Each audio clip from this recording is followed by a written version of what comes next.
Hey viewers, welcome to another game with Special Pro Gamer. Today we're doing game number 6 out of the best of 7 between, oh come on, SD Live, there you go. SD Live in the bottom right corner as our Zerg player and Liquid Taeja as our Terran player in the top left. So yeah, some good games so far, not all of them equally good, not all of them equally long, because there's actually quite a bit of difference between the longest and the shortest games today. But yeah, I am expecting, because, well, this is of course, we know that someone is 3-2 at this point. I mean, it has to be. So I'm not going to spoil who that is. I am going to tell you that for one of these two players, it is the last game of, well, no, it is potentially the oh my god, that was so bad. For both of these players, it is potentially the last game. No, one of these players can now seal the victory, and the other one will of course be able to get defeated here. And because of that, I'm expecting a very heavy build game, so lots of units built before the attacks come in.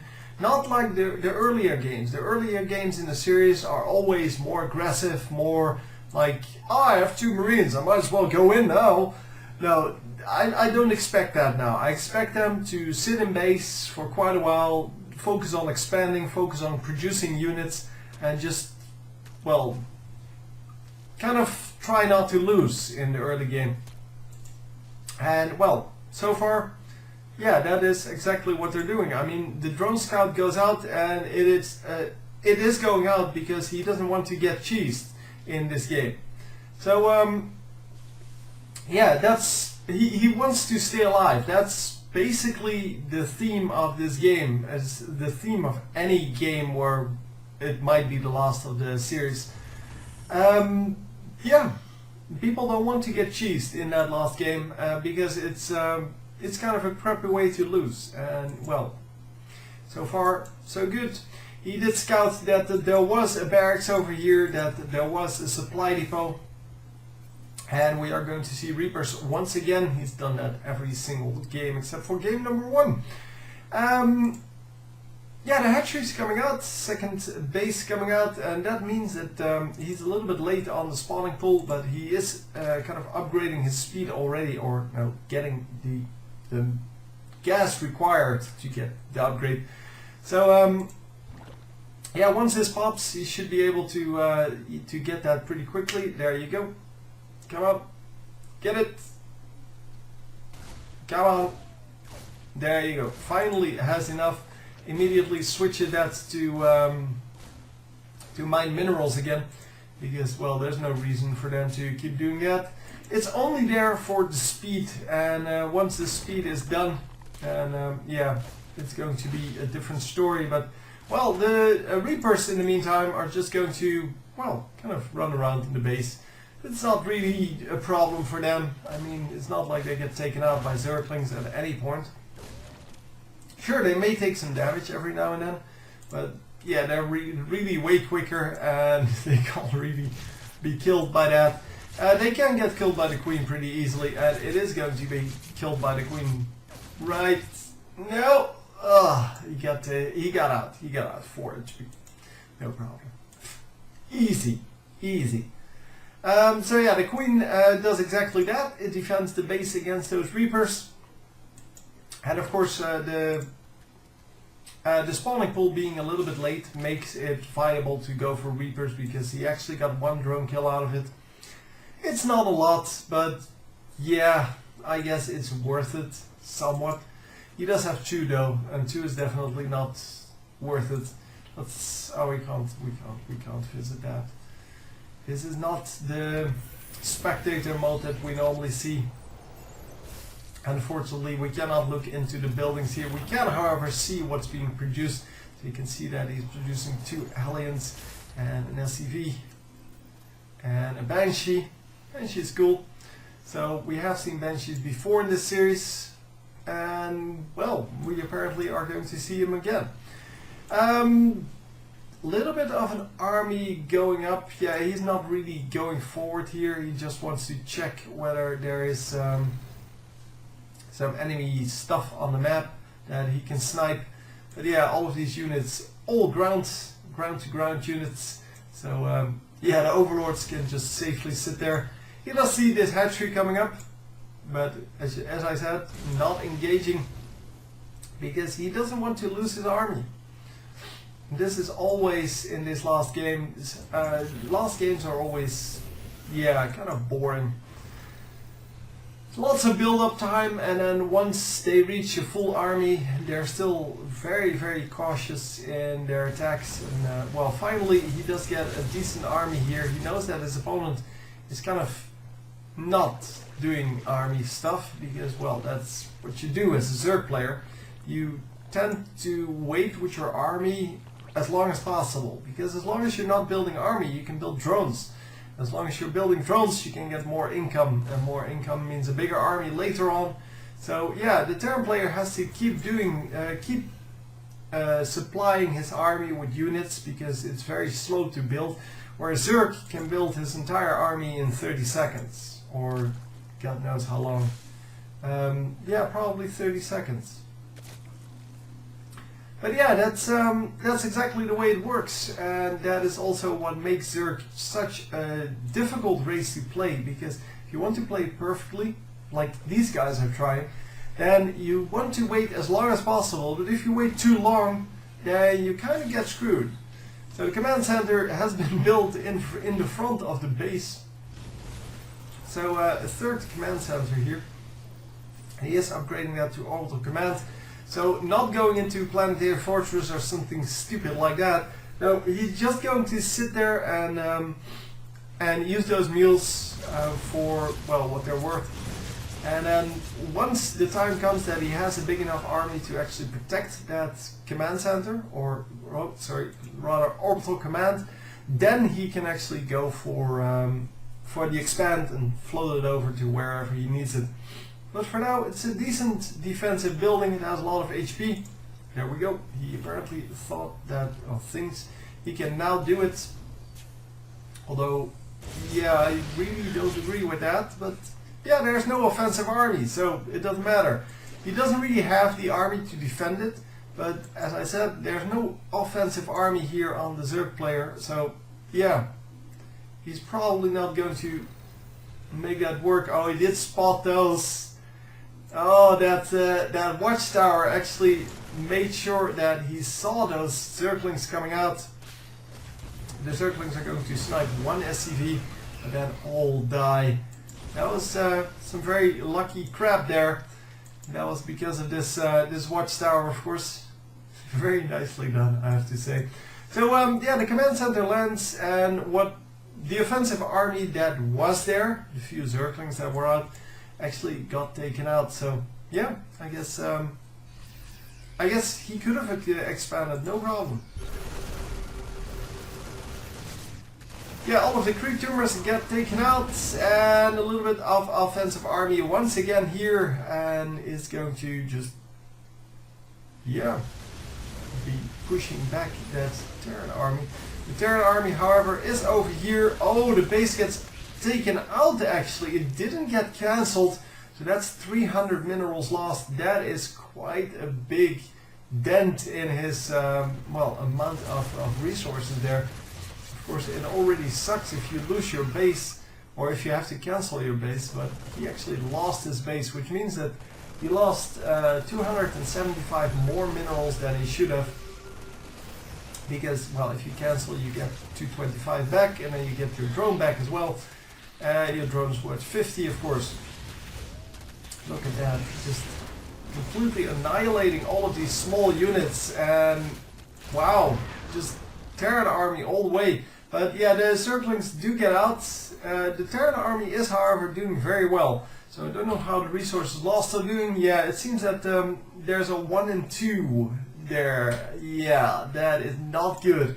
So twice as many resources lost for our Zerg player, even though he doesn't have an extra base. He's 3 bases versus 3 bases.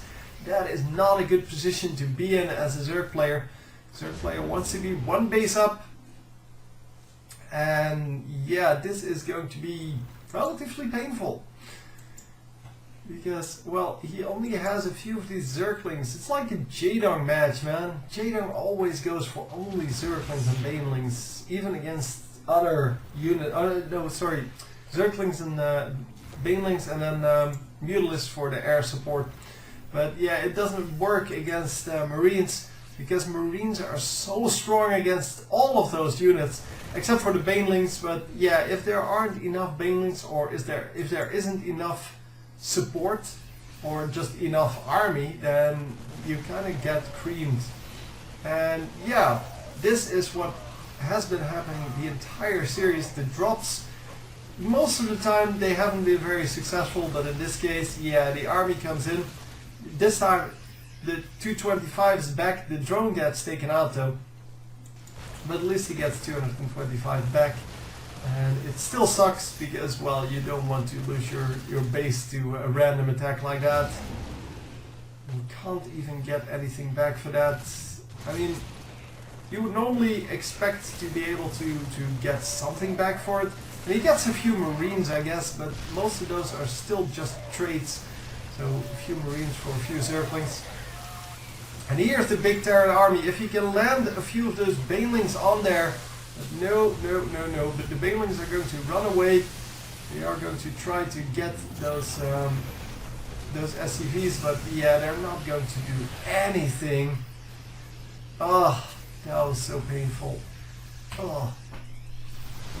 Yeah, it's 2,000 only difference now. It is. It's not a huge deal, but at least it's not the 1 in 2 thing anymore. So at least the Zerg player is coming back a little bit, but yeah, the problem is that he doesn't have this fourth base up. He is going to try it right here now, and let's see if he actually can manage to do that. He does have a pretty decent amount of army in the front of the enemy base, and wow, nice Baneling detonations. Finally we see some nice ones. And he is going to try that again, but this time not really successful. The new base is probably up now. Yes, it is up.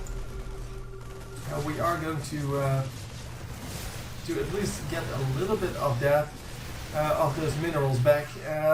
Yeah, the army, I wanted to say, is he going to spot that straight away? He is. So it might actually just march that way and just take it out. And if he does, if he takes out this base, this one, then it's over. Because there's really nothing left to do then. Of course, well, the only way the Zerg can defend is by just being aggressive. Yeah, you don't defend with Zerg. Screw that. We're just going in and going full ham on this base and hope that he can get something out of it. Of course, the thing is, as long as you keep the enemy army occupied, it can't really attack your base. Well, not with the entire army anyway, so you still need some units there. It's just that, well, as long as the entire army is not there, you should be able to defend. Banelings coming in, or morphing in, or whatever it's called. They are here now, and they are going to take out, or hopefully for them, it's actually morphing. Well, I hope for him now that he can actually land some of those Banelings, because he hasn't been really successful with those. And Banelings are a pretty important part of the strategy. So of course, should land when the Marines are shooting at the Mutalisks. The Mutalisks are of course kind of hoping that they won't shoot at them, but yeah, well, they are pretty tanky. They can take quite a bit of punishment, and yeah, the Marines really can't. So landing Banelings is really way more important than it seems to be. And yeah, here we go. The army finally arrived at this base, and oh yeah, it is going to be successful, isn't it? Yep, the rest of the army, the Zerg army, is way on the other end, and yeah, a little bit of an army coming in. He didn't take out the base, surprisingly enough. He didn't have enough units with him. It is, however, not defeated yet, so there's that. And where did the Mutalisk army is over here. Okay. Sure. Mutalisk army on this side, which means that we are going to kind of try to still harass, but he's not really successful with his harassment. Oh, this is, however, yeah, this could have ended up really badly for the Terran player. Fortunately for him, his reactions were good, and he actually, oh wow, the base did get taken out this time, or eventually I should say, because it was still the same attack. The medevacs, most of them survived, 2 or 3 of them got taken out, and yeah, he still has plenty of medevacs to heal this army back up after a stim or after a fight, and that's exactly the way he wants that. And yeah, quite a few Marines. The Marines should be able to do pretty well, and we are going to drop. Yeah, a group like this should, a Marine group like this should be able to do pretty well against a group of Mutalisks. And Mutalisks, of course, are strong, but are not that strong against Marines. Marines are pretty powerful against, yeah, the kind of weak Mutalisks. Mutalisks are, yeah, not really good air units. I mean, they do quite a bit of damage, but yeah, they get taken out a little bit too quickly. Yeah, let's make it quickly. Yeah, there's really nothing that he's doing at the moment that makes sense. The Zerg player, he needs to protect his base, and that's all he needs to do. He's sending in loose groups of Marines and, Zerglings and Banelings into these Marines, but they all get taken out so quickly. We now have Thor to deal with the Mutalisks that are still remaining. He did replenish that, because he actually didn't have that many left, and yeah, now he does. So yeah, it all depends on these Mutalisks now. If they get bombed by the Thor or by the Widow Mines, I think it's all over, because it's really the only army he has. And even though he has some Banelings and Zerglings, it's really not enough to deal with that. Yeah, there you go, landing a couple of those Widow Mine shots, a couple of Thor shots then. Look at the amount of damage done to the Mutalisk group. Oh my god. So much damage just from, yeah, a few simple attacks. It's just that those attacks are so powerful against clumped up units that, yeah, here comes another one. Decent amount of damage done. Another decent amount of damage done.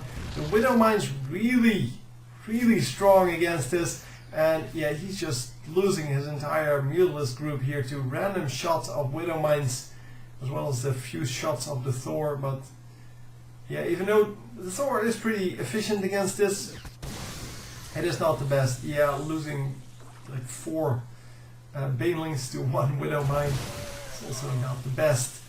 And yeah, not really getting anything done with it. It's a problem. It's becoming a real problem to see that this Zerg army is really not doing anything. I mean, he's trying and he's getting some things done, but yeah, like this, he did get like semi-splash on some of the units, but the main army is still full health and still able to just march into the base. He's going to lose another base, and this is the GG, I have to say. He has no mining bases. This is not a mining base. This base is not mining, and this base is mined out completely. So yeah, the final battle then. Let's see it. Let's see what your Mutalisk can do. There's no way he can hold this. Yeah. Look at how quickly they melt to the Marines. There's really nothing that those Mutalisks can do against Marines, and especially with the Thor there. Yeah, well, that was it. And that was game number 6 out of the best of 7. And Taeja wins the entire series here. So game number 7 will be an anti-spoiler video. Well, you know that I do those, so if you started at 7 and then worked your way back, you already knew that. But anyway, hope you enjoyed, and I will see you next time. GG!